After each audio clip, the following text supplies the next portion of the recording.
Hi everyone. Сайн байна уу? Намайг Бани гэдэг. Өнөөдрийн бичлэгэндээ тавтай морил. За энэхүү бичлэгээрээ би та нар нүур бодолтой холбоотой бүх юмыг тайлбарласан олон мэдээллүүдтэй та нарт би хуваалцмаар байна. Тэгээд энэ бичлэгэн дээр би бүх юмаа амар дэлгэрэнгүй гэхдээ товч ярих болно. За нүур бодолтой бодхаас өмнө заавалжгүй нүур чинь цэвэрхэн байх ёстой. Тэгээд нүрээ угаасныхаа дараа нарны тоос юм уу, serum, эсвэл бол тоос түрхэх нь бол зөв. Яг бол энэ бүхэн нь таны арьсыг нүур бодгаас чинь хамгаална гэсэн. Би бол хувьдаа нарны тоос юм уу, эсвэл serum түрхэх дуртай. Нүрийнхэн кремээ түрхээс би бол primer түрхийг бол зөвлөж байна. Primer нь арьсыг чинь илүү гөлгөр харагдуулахад туслана. Primer бол яг хамаар яг нүрийнхээ гол энэ T-сэн өндөө түрхэх бол дуртай. Ягаад тэгвэл яг хүмүүсийн яг гол хардаг хэсэг болохоор.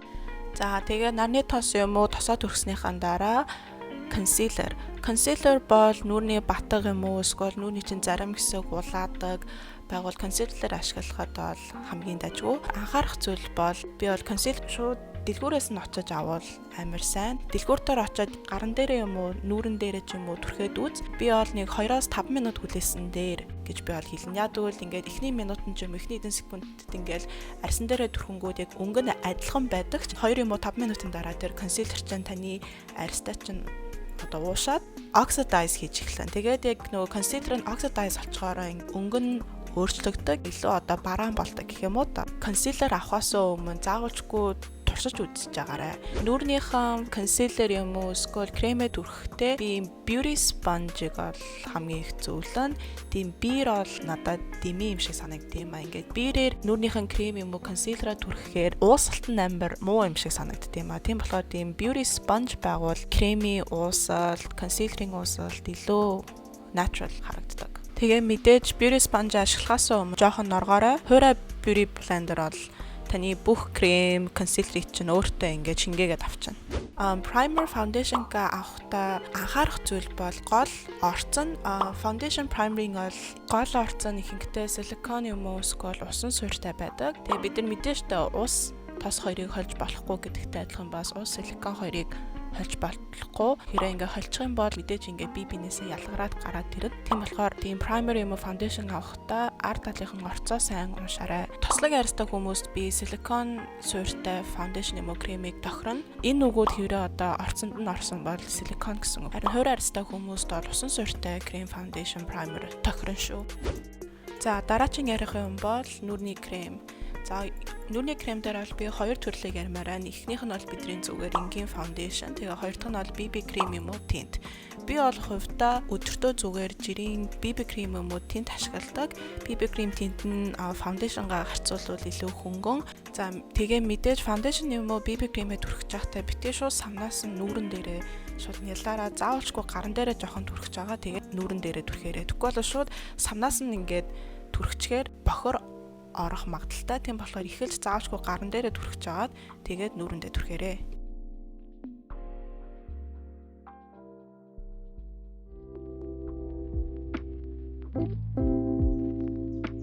За тэгээд foundation-га түрхэж байхдаа гол одоо санах зүйл бол зарим хүмүүс яг нүүрэндээ түрхчээд яг чих хүзүү хоёроо ингээ марцчихдаг. Тэгээд чих хүзүү хоёроо марцчихаар ингээд гадуур явж байхад угаасаа ингээ нэгэн жигт харагдахгүй гэсэн үг. Ингээ зарим хүмүүс ингээ хүзүү нь ингээ нүүрнээсээ ингээ шал өөр өнгөтэй байдаг. Эсвэл чих нь ингээ шал өөр өнгөтэй байдаг. Тийм болохоор foundation юм уу кремээ түрхэхдээ нүүрэндээ түрхчээд одоо үлдсэн жоохон хэсгээр бас ингээ чихэндээ жоохон түрхээд эсвэл хүзүүндээ заавал түрхээрээ. Чих үзүүнээс гадна бас уруулныхан гадна талынх нь жоохон хэсэгт нь бас foundation-гээ жоохон ууссан дээр гэж би бол хэлэн. Зарим хүмүүс бүр ингээд уруулаа бүр таг ингээд жимигээд foundation-гээ түрхчихээр яг ингээд уруул руу нь уусаагүй гэдэг нь ингээд бас амар илт харагддаг. Тийм болохоор уруулныхан яг гадрах хэсэгт нь жоохон уусуулаад түрхвэл илүү natural харагдана.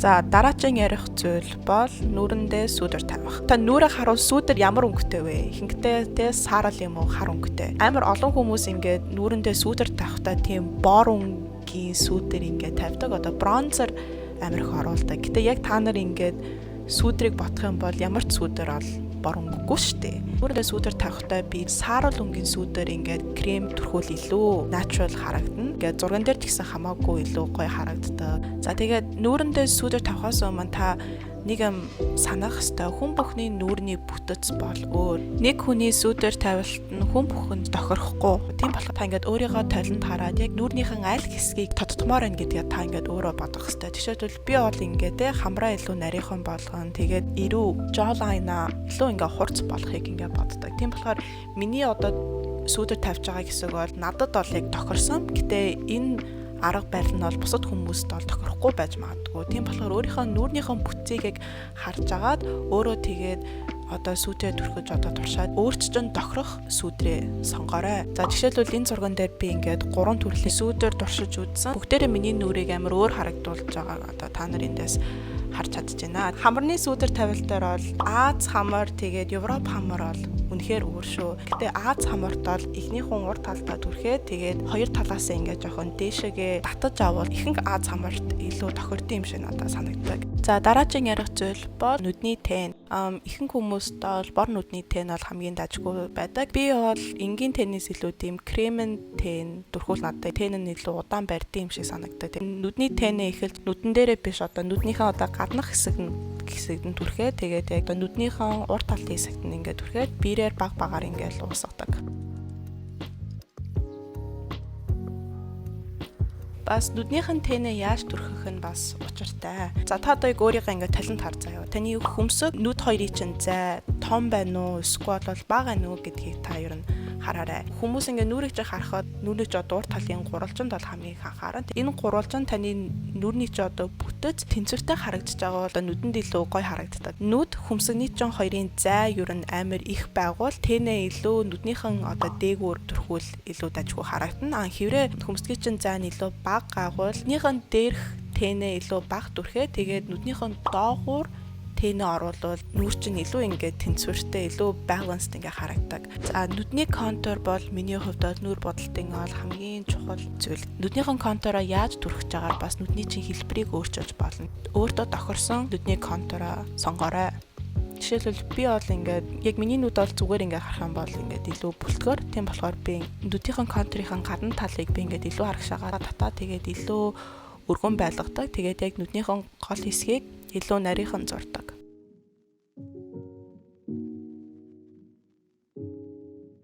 За би бол энэ зүгээр миний өөрийн хувийн зүйл шүү. За нүднийхэн контуроо зөвхөн нүднийхэн дээр нь биш бас доор нь ингээд зөөлхөн сормуус зурвал илүү нүдий чи илүү том харагдуулдаг.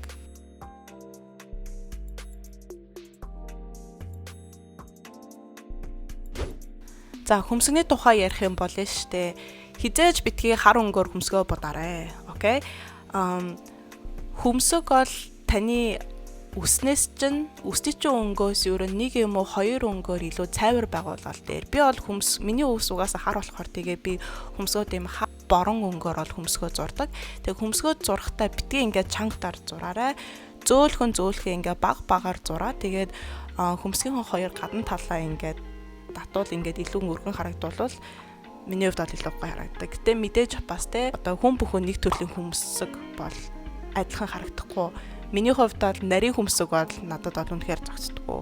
Тийм болохоор би ингээд хөмсгөө илүү өргөн тэгээд урт зурвал надад илүү тохирдны юм шиг санагдав. За одоо бүгдээрээ сормуусын тухай ярьж байна. За сормуусаа бутгаасаа өмнө сормуусаа эргүүлсэн нь бол дээр. Тэгээ сормуусаа эргүүлэхээс өмнө сормуус эргүүлэгчээ дулаацуулвал илүү ингээд сормуус чинь илүү амархан эргэнэ. Бид нар үсээ эндүүдэхтэй те үсээ боржилгахдаа яадаг вэ? Бид нар ингээд халуун эндүүгээр боржилгадаг штэ. Тийм болохоор тэрнтэй адилхан одоо сормуус эргүүлэгчээ те дулаахан байлгаж байгаа. Тэгээ сормуусаа эргүүлвэл илүү амархан эргэгдэнэ. Тэгээ сормуусаа эргүүлснийхаа дараа мэдээд сормуусны будаг түрхэнэ. Ихэнх Аз өсөөч нь ингээд амар шулуун болохоор тийм жирийн сормуусны будаг бол тохиромжгүй байдаг. Ялангуяа сормуусаа эргүүлсний дараа зүгээр жирийн сормуусны будаг түрхэхээр тэгээ 2 цагийн дараа ч юм уу цагийн дараа буцаад ингээд шулуун болоод доошоогоо ингээд унцдаг. Тийм болохоор би тийм сормуусны будаг бол тийм ваксан сормуусын будаг бол илүү удаан барьдаг. Одоо усны хамгаалттай waterproof сормуусын будаг бол надад хамгийн дайггүй хамгийн сайн. Доорох сормуусаа бас мартваа. Зарим хүмүүс доорхыг будхаа мартчихдаг. Доорох сормуусаа бодвол яг үнэхээр нүдийг амар том харагдуулдаг. За дараагийн ярих юм бол blush. Миний бол хамгийн дуртай нүур бодолтын нэг хэсэг. Хүн цаанаасаа илүү хөөрхөн, илүү тийм нэг амьд харагддаг гэх юм уу та. Blush нүдийн гадна талдаа ингээд төрхүүл илүү нүүр чинь илүү өргөн харагдана. Хэврээ яг ингээд нүднийхэн доор илүү дээшээгээ төрхүүл нүүр чинь илүү ингээд нарийнхан харагдана. Жохон хацарныхон доод төрөх юм бол илүү ундсан харагдана. Хэврээ нүдтэйгээ илүү ойрхон төрөх юм бол тэгээд тух юм уу хамардаа төрөх юм бол тэр гол гурвалжинг илүү их тодтогч харагдулна. Дараагийн ярих зүйл бол highlighter. Нүрөө буцчаад нэг хамгийн сүүлд төрсөн нь хамаагүй дээр. Тэгээ би highlighter бол яг нүднийхэн гол хэсэг, тэгээд хамарныхон өнцөг яг ингээд өөртөө зүгээр ингээд урд талаасаа зүгээр гэрэл тусгачих заяа. Тэгээ яг нүрийн чин аль хэсэгт юу н гэрэл илүү их тусж байгаа хэсэгтээ highlighter-а түрхээрээ.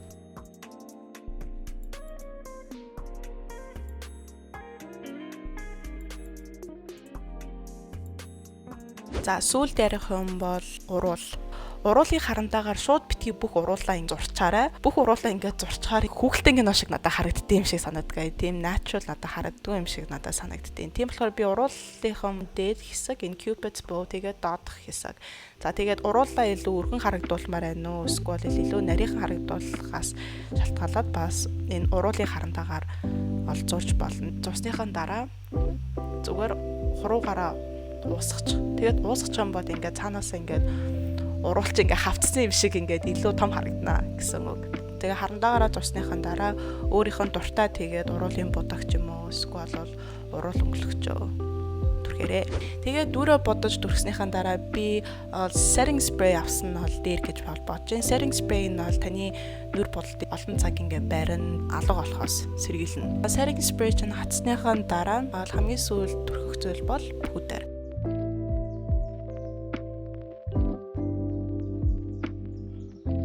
За хамгийн сүүлд би ярих юм бол химус хормоос. Тэр өмнө та ингээд химус хормоос зүүж байгаагүй болоо шууд ингээд амар их өстэй химус хормоос төрчихээр ингээд нүдчээ цаанаас ингээд амар хүнд ингээд харагдсан юм шиг санагдаа. Тэгээд өөрөө тийм өтгөн сормоостай харж дасаагүй байгуул багаар ихэлснэн дээр гэж би бол зүгэлж байна. Миний хувьд бол тийм яг тийм Аз нүдэн тохирсон ингээд сормоосууд илүүтэй Монгол хүмүүс ингээд бид нар Аз хүмүүст илүү гоё харагддаг. Тийм Европ дэлгүүрээс химус сормоос авангууд Европ хүмүүсүүдийн нүд угаасаа цаанаас амар том байдаг. Тэгээ нүдэн дээр илүү ингээд яг Аз нүдэн дээр бол ингээд амар хүнд харагддаг. Тэгээд хэлбэр нь ч гэсэн тохирдгоо.